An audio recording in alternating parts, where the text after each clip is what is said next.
1 crore vacancy चुरा कर जो बैठा हुआ है और जो है सो इस 70,000 जो कि गलत आंकड़ा है, चर्चा उसकी कल से हो रही है। लेकिन यहाँ पर 2 लाख लोगों को नियुक्ति पत्र दिया गया और 2 सप्ताह के अंदर 2 लाख से ज़्यादा नौजवानों की बहाली की प्रक्रिया शुरू हो गई। इसकी कोई चर्चा नहीं है। अभी रेलवे में 3 लाख पद खाली है, डिफेंस में 2,75,000 खाली है, गृह विभाग में 1,40,000 खाली है, डाक विभाग में 90,000 खाली है, राजस्व विभाग में 80,000 खाली है और पूरे अन्य सारे विभागों को लेकर 60 लाख से ज़्यादा पद रिक्त है ऐसे सरकारी महकमे में। अब सार्वजनिक उपक्रम को अगर उसमें जोड़ते हैं तो लगभग 1 करोड़ से भी ज़्यादा ही क्रॉस कर जाएगा जो वैकेंसी एग्जिस्ट कर रही है यहाँ पर, और जो है सो नौकरी नहीं दिया जा रहा है। कि जो केंद्रीय एजेंसियाँ हैं, CBI, ED, IT जो एजेंसियाँ हैं, इसका इस्तेमाल जो भाजपा के विरोध में जो आवाज़ उठाने वाले नेता हैं, जो भाजपा के गलत नीतियों का विरोध करने वाले जो नेता हैं, केवल चुनावी लाभ के लिए, 2024 के चुनावी लाभ के लिए, उनके चरित्र हनन के लिए यह जो है सो इन सब केंद्रीय एजेंसियों का इस्तेमाल किया जा रहा है। लेकिन जब महागठबंधन की सरकार बनी और जो वादा आदरणीय तेजस्वी जी ने किया था, महागठबंधन सरकार जब उस दिशा में पहल करने लगी और जिस ढंग से रोजगार का कैसे किस विभाग में कितना रिक्तियां हैं और कितना पद सृजन किया जा सकता है, उस दिशा में जब पहल किया गया महागठबंधन सरकार से, तो बाध्य होकर मजबूर होना पड़ा केंद्र सरकार को, और वह जो है सो रोजगार मेला का जो नाटक अपना है वो अपना शुरू करने का काम किया। कि उनके द्वारा वादा किया गया था कि 2 करोड़ नौजवानों को हम नौकरी देंगे। दूसरा बात, निर्मला सीतारमण जब बिहार आई थी 2020 के विधानसभा चुनाव में, तो उस समय आकर स्पेशल प्रेस कॉन्फ्रेंस करके उनके द्वारा कहा गया कि 19 लाख हमारी सरकार बनेगी तो 19 लाख नौजवान को हम नौकरी देंगे। उनकी सरकार भी बनी, लेकिन 19 लोगों को भी नौकरी जो है सो केंद्र सरकार देने का काम नहीं किया। जब से इनकी सरकार बनी है अभी तक मात्र 7,22,000 लोगों को नौकरी दिया गया है, जबकि इस इनके शासनकाल में 22 करोड़ 5 लाख नौजवानों ने नौकरी के लिए आवेदन दिया था और उसमें मिला कितना नौकरी, 7,22,000 को। कि बिहार में कितने लोगों को नौकरी मिली। हम लोगों ने पहले भी डिमांड किया था कि आप जो नंबर आप कर रहे हैं कितने लोगों को हमने नौकरी दिया, तो आप बताइए किस विभाग में और किस प्रदेश में कितने लोगों को नौकरी मिली, वह बताइए। क्योंकि झूठ बोलना इन लोगों का चरित्र रहा है, संस्कार रहा है झूठ बोलना। कल प्रधानमंत्री द्वारा रोजगार मेला लगाया गया था, कहा गया कि 70,000 लोगों को नियुक्ति पत्र दी गई। लेकिन सबसे बड़ा सवाल यह है कि कल जिस ढंग से रोजगार मेला के अवसर पर जो उनका भाषण हुआ, कम्प्लीटली वह लग रहा था कि चुनावी मंच से कोई भाजपा का नेता बोल रहा है। जो उनका भाषण था वह निश्चित रूप से प्रधानमंत्री पद की गरिमा के खिलाफ था। उस भाषण में उन्होंने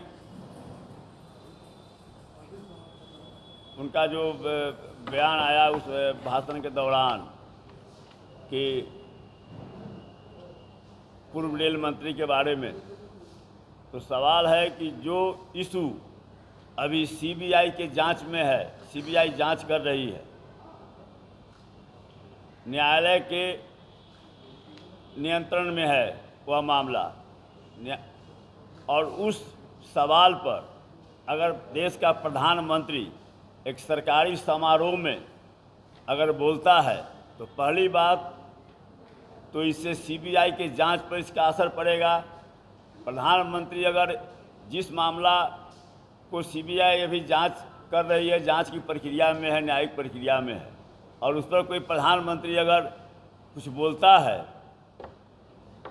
तो वह कहीं न कहीं निश्चित रूप से जो जांच एजेंसी है वह प्रभावित उससे होना स्वाभाविक है। दूसरी बात, वे प्रधानमंत्री हैं और इस ढंग से जो मामला अभी न्याय की प्रक्रिया के अधीन है वह आरोप सही है गलत है, इसका जस्टिफिकेशन न्यायालय के फैसला के बाद होगा। उस मामला में जो कुछ भी स्थितियां अब तक आई है सब लोग समझ रहा है कि वह मामला फॉल्स है। उसके बाद प्रधानमंत्री कल इस बात का उल्लेख कर, इसकी चर्चा कर, प्रधानमंत्री पद की और घोर निंदनीय यह मामला है, और इसे यह स्पष्ट हो जाता है कि जो केंद्रीय एजेंसियां हैं, सीबीआई, ईडी, आईटी, जो एजेंसियां हैं, इसका इस्तेमाल जो भाजपा के विरोध में जो आवाज़ उठाने वाले नेता हैं, जो भाजपा के गलत नीतियों का विरोध करने वाले जो नेता हैं, केवल चुनावी लाभ के लिए, 2024 के चुनावी लाभ के लिए, उनके चरित्र हनन के लिए यह जो है सो इन सब केंद्रीय एजेंसियों का इस्तेमाल किया जा रहा है, जो कल उनके भाषण से साफ स्पष्ट हो गया। केवल सीबीआई से, ईडी से, आईटी से रेड करवाने का मतलब,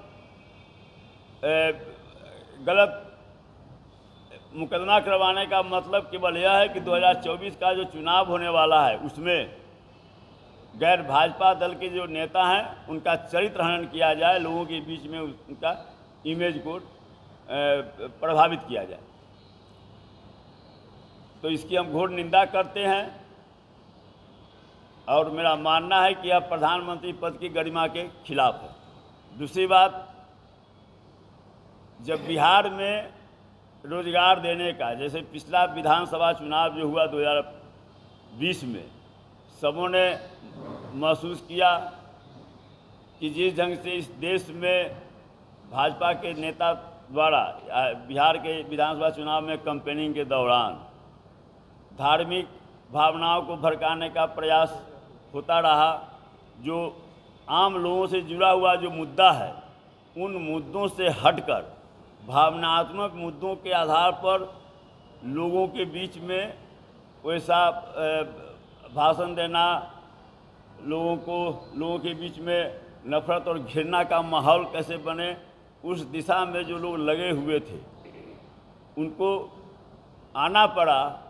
तेजस्वी जी जो जनता का मूल मुद्दा है, खासकर बेरोजगारी के सवाल को जो उन्होंने उठाया, मजबूरन भाजपा नेताओं को उस पर आना पड़ा। उनके केंद्रीय मंत्री निर्मला सीतारमण आकर यहाँ प्रेस कॉन्फ्रेंस की और उसमें जो है उन्होंने वादा किया कि भाई हमारी सरकार बनेगी, 19 लाख नौजवानों को हम नौकरी देंगे।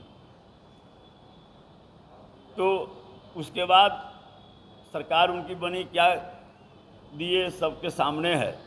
लेकिन जब महागठबंधन की सरकार बनी और जो वादा आदरणीय तेजस्वी जी ने किया था, महागठबंधन सरकार जब उस दिशा में पहल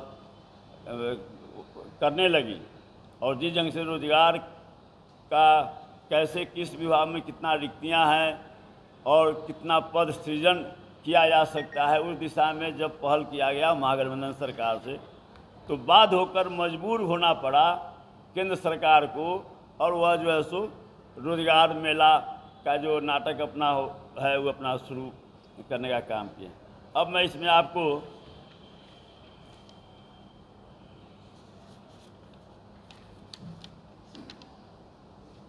ये हम देंगे, आपको जो लिखे हुए हैं इसमें देखिए, उनके द्वारा वादा किया गया था कि 2 करोड़ नौजवानों को हम नौकरी देंगे। दूसरा बात, निर्मला सीतारमण जब बिहार आई थी 2020 के विधानसभा चुनाव में, तो उस समय आकर स्पेशल प्रेस कॉन्फ्रेंस करके उनके द्वारा कहा गया कि 19 लाख हमारी सरकार बनेगी तो 19 लाख नौजवान को हम नौकरी देंगे। उनकी सरकार भी बनी लेकिन 19 लोगों को भी नौकरी जो है सो केंद्र सरकार देने का काम नहीं किया। अब तीसरा मामला फिर है, आज 14 जून है, 2022 के 14 जून को माननीय प्रधानमंत्री जी ने घोषणा किया था कि हम 18 महीने में 10 लाख नौजवानों को हम नौकरी देंगे। आज 1 साल हो गया और 1 साल में 5 या 6 रोजगार मेला लगाया गया है। उसमें जो आंकड़ा उनके द्वारा दिया गया है वह बिल्कुल गलत है, लेकिन उसके बावजूद भी अगर उनका आंकड़ा को भी मान लिया जाए तो अभी 1 साल में मतलब 12 महीने में वो 10 लाख का जो उनका वादा था उसमें 6,66,000 नौजवानों को नौकरी अब तक मिल जानी चाहिए थी, लेकिन मुश्किल से 2 लाख कुछ उनका नियुक्ति पत्र बांटे हैं जो रोजगार मेला लगाए हैं उसमें। अब जो है सो उनका बताते हैं क्या स्थिति है। सो जब से इनकी सरकार बनी है अभी तक मात्र 7,22,000 लोगों को नौकरी दिया गया है, जबकि इस इनके शासनकाल में 22 करोड़ 5 लाख नौजवानों ने नौकरी के लिए आवेदन दिया था और उसमें मिला कितना नौकरी, 7,22,000 को। अभी जो केंद्र सरकार जहाँ पर कि नियुक्ति की संभावना है या और जो केंद्रीय एजेंसी हैं या सार्वजनिक उपक्रम है, इन सब को लेकर 90 लाख से ज़्यादा पद यहाँ पर रिक्त हैं इस देश में। लेकिन नौकरी की स्थिति क्या है सो आप देख लीजिए। 2014-15 में जब इनकी सरकार बनी तो 1,30,423 लोगों को नौकरी मिला पूरे देश में। 2015-16 में 1,11,807 और 16-17 में 1,13,133। 2017-18 में यह घटकर हो गया 76,147। 18-19 में हो गया मात्र 38,100। 2019 में चूँकि लोकसभा का चुनाव था तो उस समय जो है सो 1,47,000 लोगों को इन्होंने नौकरी देने का काम किया है। 21-22 में यह संख्या घट के हो गई 38,850। अब जब 24 में चुनाव होने वाला है तो अभी रोजगार मेला लगा रहे हैं। कल कहा गया कि 70,000 नौजवानों को नौकरी दी गई है। हम लोगों ने पहले भी मांग किया था और चुनौती दिया था कि यह आंकड़ा फर्जी है। कल भी जो यह घोषणा किया गया कि 70 लाख नौजवानों को नौकरी दिए हैं, तो बिहार का आंकड़ा आप ले लीजिएगा कि बिहार में कितने लोगों को नौकरी मिली। हम लोगों ने पहले भी डिमांड किया था कि आप जो यह नंबर आप कह रहे हैं कितने लोगों को हमने नौकरी दिया, तो आप बताइए किस विभाग में और किस प्रदेश में कितने लोगों को नौकरी मिली वह बताइए। क्योंकि झूठ बोलना इन लोगों का चरित्र रहा है, संस्कार रहा है झूठ बोलना, इसलिए झूठ। लेकिन उनके झूठ को भी अगर मान लिया जाए फिर भी जो है जो उनका वादा था वो 2 करोड़ जाने दीजिए, कुछ नहीं हुआ। 19 लाख जाने दीजिए। जो प्रधानमंत्री जो बोले 10 लाख, उसमें भी जो है कि सब घोटाला के बावजूद भी उसमें गलत आंकड़ा, झूठा आंकड़ा देने के बावजूद भी जो रेशियो होना चाहिए था अब तक बहाली में, वह जो है सो नहीं पूरा हुआ।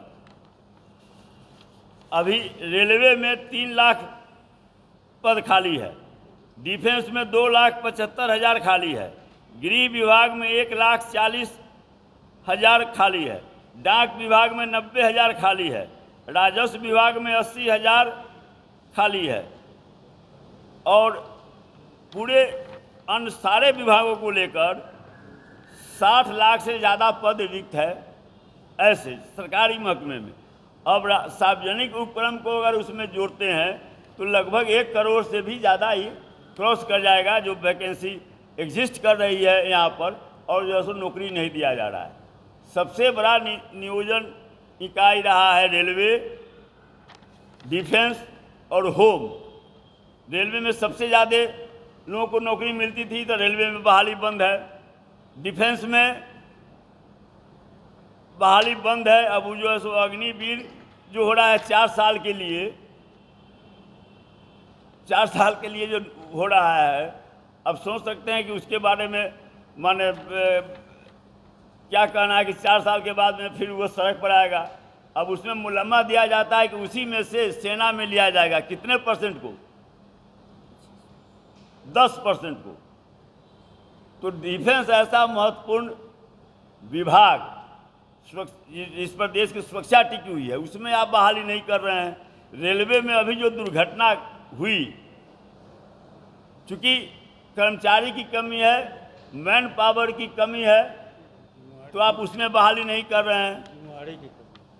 होम डिपार्टमेंट में अब आपको बिहार में जो हो रहा है, इसकी चर्चा कहीं पर नहीं है। तेजस्वी जी ने घोषणा किया था कि हमारी सरकार बनेगी 10 लाख नौजवानों को नौकरी देंगे। अब तक 2 लाख से ऊपर लोगों को नियुक्ति पत्र दिया जा चुका है। विभिन्न विभागों में बराबर कार्यक्रम होते रहा है और आंकड़ा आप लोगों के पास में उपलब्ध है। 2 लाख से ऊपर लोगों को नियुक्ति पत्र मिल चुका है और यह एक ऐतिहासिक उपलब्धि मानी जाएगी कि मात्र 2 हफ्ता में 2 लाख से ज़्यादा नियुक्ति की प्रक्रिया शुरू हो गई है। यह साधारण घटना नहीं है।